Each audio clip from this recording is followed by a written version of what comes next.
Hello guys! Hello Scorpio! Welcome dito sa aking channel. Kapalar 888 Scorpio. So this is general monthly reading.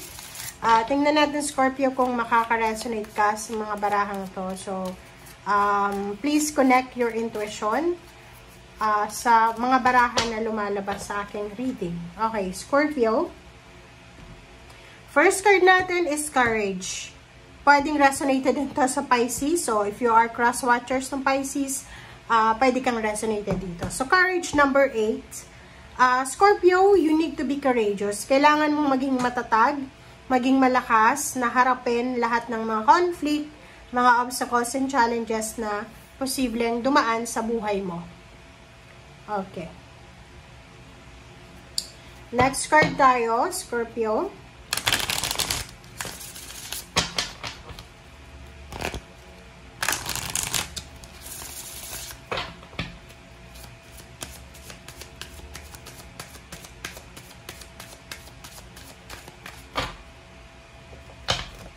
Okay, second card is Looking Deeper. Deep within me is a majestic radiance. Okay, so sinasabi ng baraha dito, Scorpio, na huwag kang panghinaan ng loob. Okay? So kung ano man yan, na kailangan ng courage, ano man na obstacles and challenges, conflict, defeat, na posibleng pagdaanan mo or pinagdadaanan mo sa ngayon, you need to look deeper sa sarili mo. Isipin mo na you're not worthless. You're capable of doing things na hindi kaya ng ibang tao. Okay? So, yun. Tingnan natin. Kasi parang meron dito mga Scorpio na kini-question nila yung sarili nila.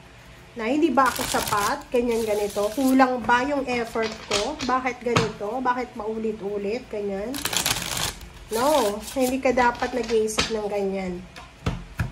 You are super blessed. Super strong. Okay, Page of Cups. And Nine of Wands. Okay, Page of Cups and Nine of Wands. So, tingnan natin, Scorpio. Sinasabi ng baraha sa'yo na maybe you are suffering emotionally. Pagod na pagod ka na eh. Like, meron ditong nagwe-wish ng, like for example, katahimikan.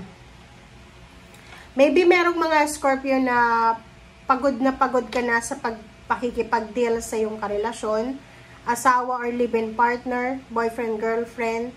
Yung parang ikaw na lang yung lumalaban, parang ganun. Or ikaw yung nag-e-effort.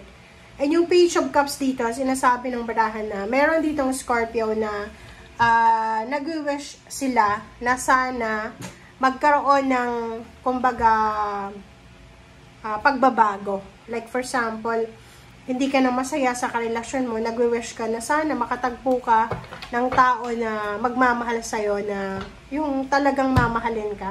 Yung hindi ka mamroblema, or hindi ka magsiselos, or kung yung talagang secured ka, stable and secured. Okay, Scorpio. Alright.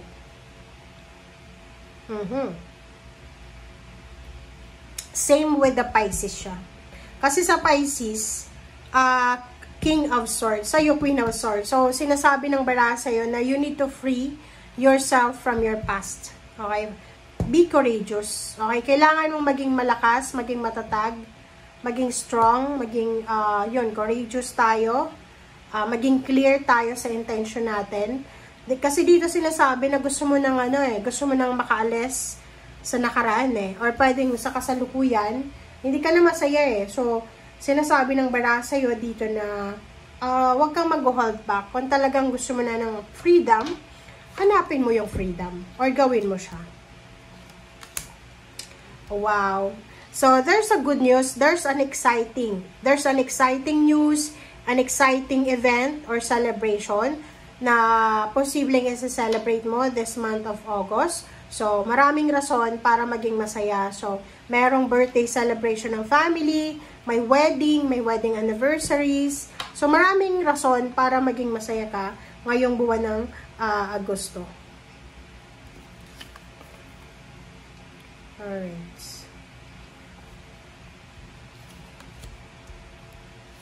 Okay, next card natin is Hermit.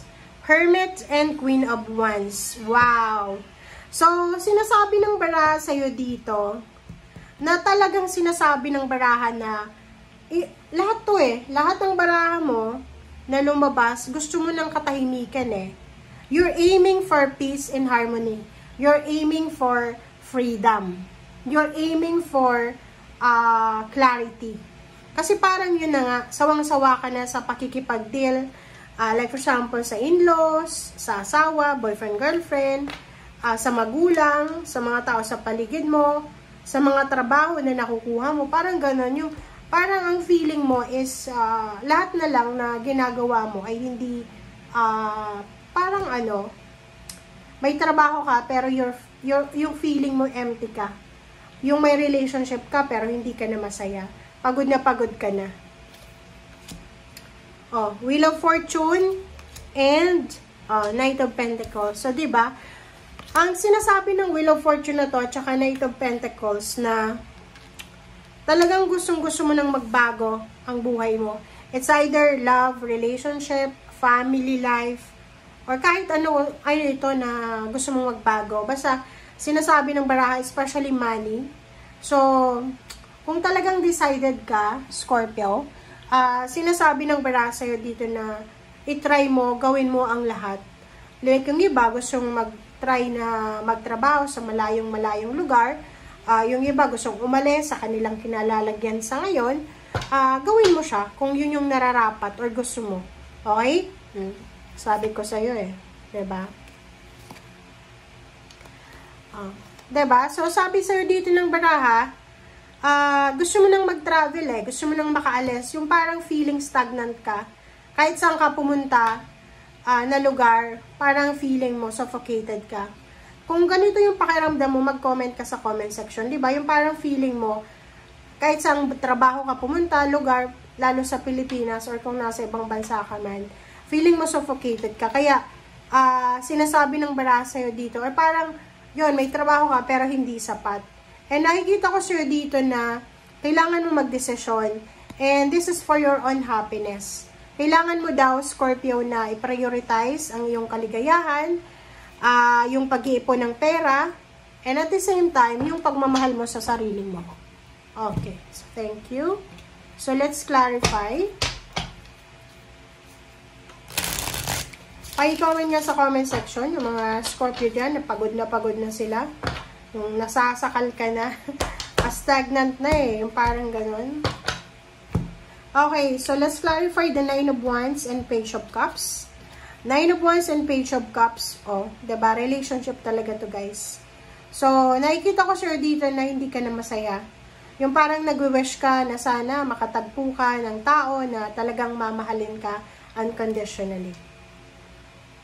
Okay, next is Queen of Swords and Six of Cups, Justice. Sinasabi ng baraha sa'yo dito na there's a good karma.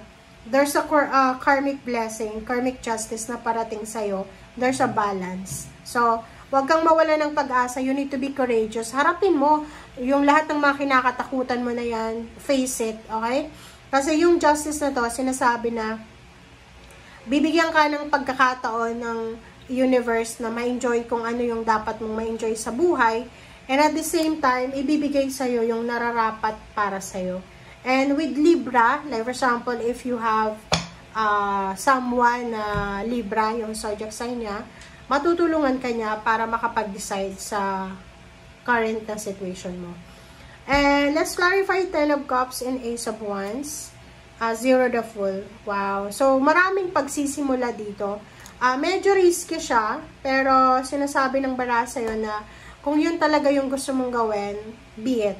Okay? Like for example, yung iba sa inyo dyan, gusto nyo magpakasal, or maybe gusto nyo makipaghiwalay, or maybe gusto nyo lumipat ng ibang lugar, magtrabaho sa ibang bansa, or ano pa man, sinasabi ng barahan na take a risk, diba? Kasi pag hindi tayo nagtitake ng risk, walang mangyayari sa buhay natin. Okay? And the Hermit and Queen of Wands, 8 of Swords. Diba? Sabi ko sa'yo ito, this is a confirmation na mayroong mga Scorpio na talagang stagnant na sila eh. Mapatrabaho man yan, financial, spiritual, yung parang ano, nawawalan ka na ng paniniwala sa Panginoon, sa sarili mo,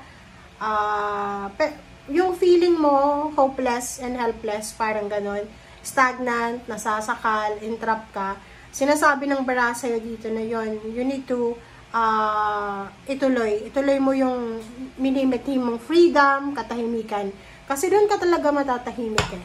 Okay? And Knight of Pentacles and Wheel of Fortune and Ace of Cups. Diba? So, eto yung kailangan mong bantayan.